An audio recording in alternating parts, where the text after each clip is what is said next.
Hey cakers and bakers, welcome to my Sugar Rush. Today I'm going to show you how to create this beautiful white on white monogram design.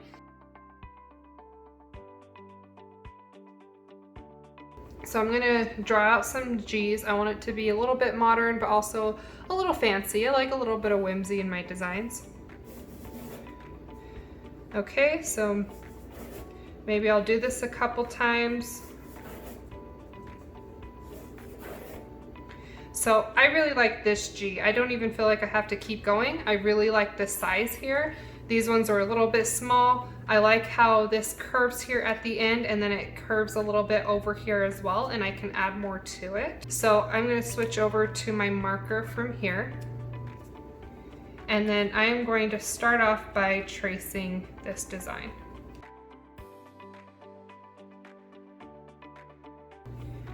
Now what I'm going to do from here is I'm going to go through and I'm going to thicken some of the lines. It's going to go from thin to thick, back to thin and thick again, and it's just going to keep doing that wherever I see fit.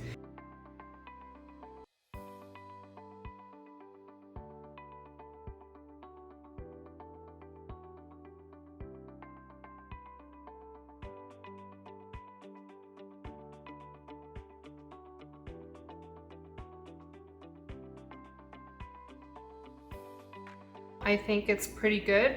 I'm going to stop at this point and then I'm going to cut out this shape.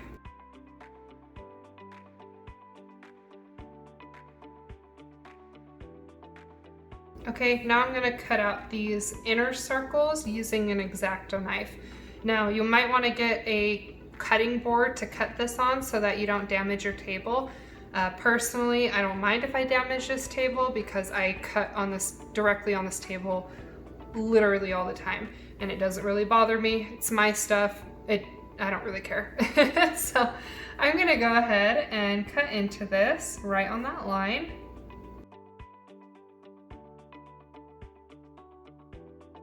Here's my satin ice.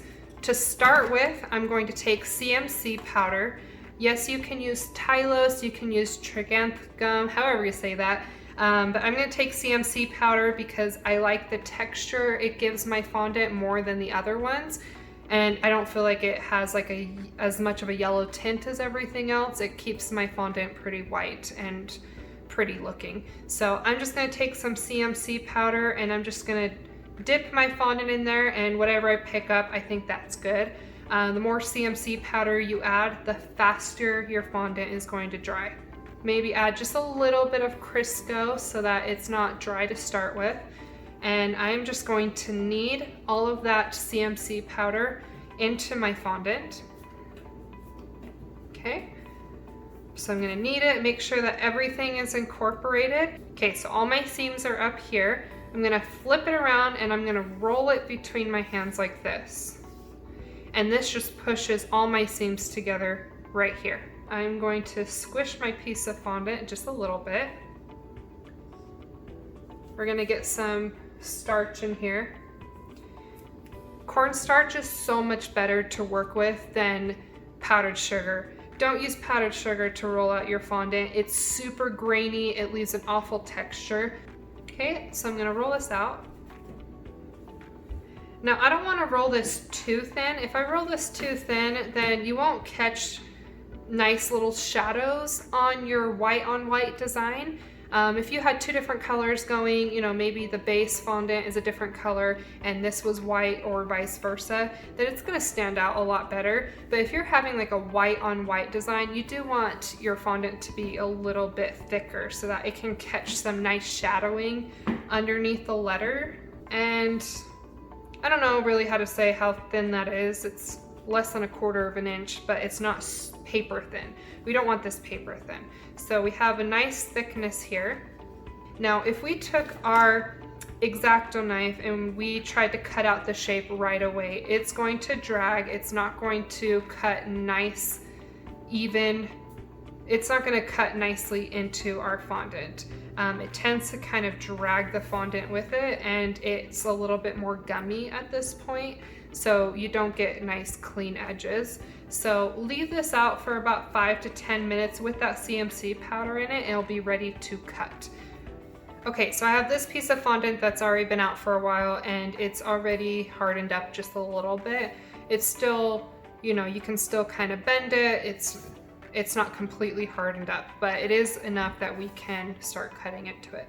So I'm gonna take some Crisco and I'm just going to lightly rub Crisco on top of this fondant. Now I use this method for a lot of different types of decorations. And normally I would just apply the Crisco to the back of the parchment paper, but this is so thin it'd be a lot harder to rub it all over these really thin lines. That's why it's sometimes easier to just do it on the piece of fondant. So I'm going to take this and lay it on top of the Crisco. I'm just gently going to push it all down and, you know, very, very lightly rub your finger over it to make sure that it is adhered to the Crisco.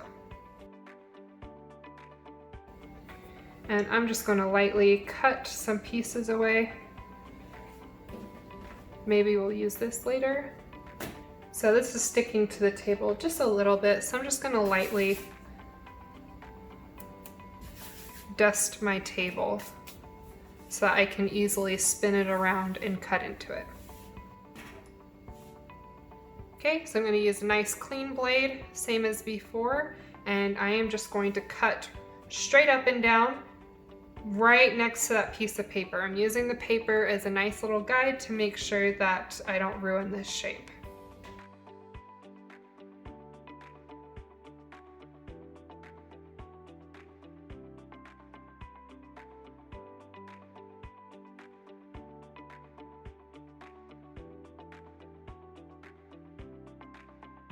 So I could try to pick this up, apply some water to it, and stick it onto my cake, but you run the chance of it getting a little bit disformed in the process, and you know, maybe it won't stick to the paper as well, or the paper just doesn't hold its shape as much. You know, as you can see, like even though the paper does hold its shape, you can see it's a little bit easy to manipulate this, which can be good, but also not really if you're trying to pick it up and hold this delicate little thing and attach it to the side of your cake. So to make our job easier, we are going to take this nice pretty shape. We're going to take some acetate, and you can buy these in big sheets or you can buy them in rolls. They're used a lot in cake decorating. You can also buy them at art supply stores, but I have found that they're cheaper and easier to find around baker supply stores. So we're going to take this nice thin piece of plastic, and this is going to help us create a sort of stamp transfer so that it's easier to stick to the side of our cake. So I've already cut this down to size, and you can see we'll pick up my entire monogram here. So I'm going to take this, we're going to take some Crisco here, and I'm going to rub Crisco on this acetate. Again, you don't want big globs of Crisco, but you know, you want it thick enough that it will be able to pick up your shape. I'm going to take this Crisco side, I'm going to flip it upside down, and I'm going to hold it over my monogram. And I'm just going to gently push down, very, very gently, just so that the Crisco is adhering to that paper. So I purposely left the paper on there so it will kind of help hold its shape at this point. You can peel it off if you'd like, but I'm just going to leave it on for now and just place the acetate over that. It sticks to it really nice, and I can easily flip it upside down. You don't want pools of water. You're going to do this and you're going to gently rub your paintbrush over your fondant. And what this does is it kind of rubs the water into the surface of the fondant, and instead of having pools of water, you actually get a nice tacky surface. Okay, so my entire surface is covered in water now. So we're gonna take this and finish up our cake. What I really like about the acetate is that the acetate is clear, so I can see where I'm placing this. If you really wanted to, you could mark little spots on your cake so that you know for sure that it's centered, but I'm pretty good at eyeballing it, so I'm just gonna go ahead and stick it on where I see fit. You wanna make sure you're gently pushing it down so that the backside that's a little bit tacky from that water is actually sticking to your fondant. And then you can very carefully go from one side to the other and unpeel the acetate to begin with.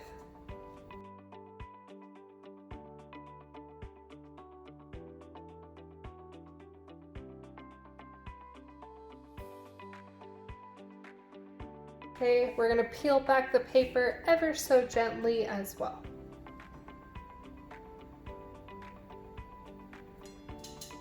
The Sharpie left a little bit of a red residue on the fondant. It bled through because of how long it was sitting there with the Crisco.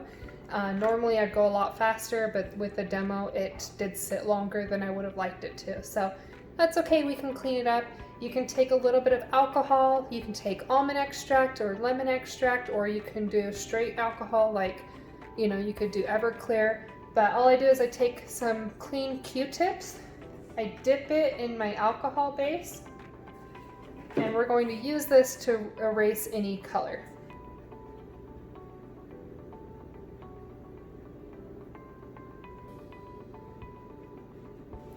I don't know if you can see that, but there's just a little bit of pink at the end of this Q-tip. Okay, so it's really good not to do any cuts at this point. It's best to do all the cuts before you add it to the cake. But sometimes if I need to clean up a little bit, I do have a steady hand, so you know, I know I won't ruin it, but if you don't trust yourself so much, then maybe do this before you add it on. But I am seeing a little bit of gunky parts that didn't have a nice clean cut like I thought it did, so I'm just going to clean it up ever so gently.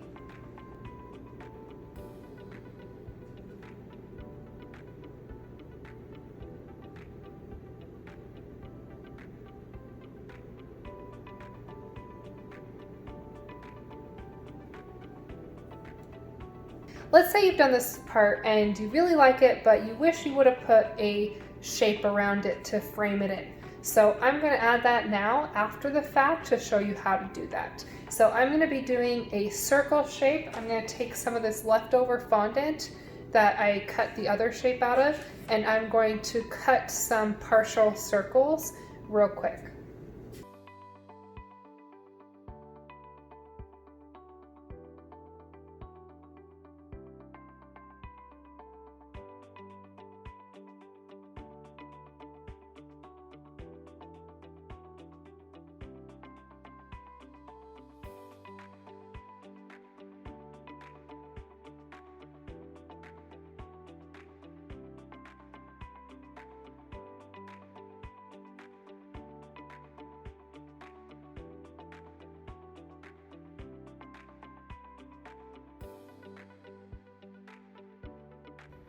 Thanks for watching, guys. Don't forget to hit subscribe for more delicious content coming your way. And before you get out of here, why don't you go check out some of these other videos.